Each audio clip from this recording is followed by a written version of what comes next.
অনলাইনে বা ফেসবুকে বা টিকটকে যেখানেই ঢোকেন না কেন, বর্তমান যে ভিডিওটা মার্কেটে সাংবাদিকরা যেভাবে ধরতেছে বাবাদেরকে, যে আপনাদের বাজেট কত, আপনার এই ঈদে বাজেট কত। আরে সাংবাদিক ভাই, তুই কি বাবা হয়েছিস? তুই কি বুঝবি একটা বাবার বাজেট কত? একটা বাবা তো 2000 টাকাও নিয়ে যাইতে পারে মার্কেটে, 1000 টাকাও তো নিয়ে যাইতে পারে। আমি বাবা, আমার সন্তানকে আমি 1000 টাকাও মার্কেট করে দিতে পারি, বা 2000 টাকাও মার্কেট করে দিতে পারি।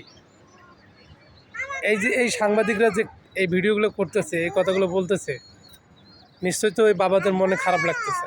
তারা কি বুঝতেছে আমি বাবা, আমার 2000 টাকা বা 1000, 10,000 যত টাকা হোক, আমার বাজেট কত এটা আমি বলবো কেন?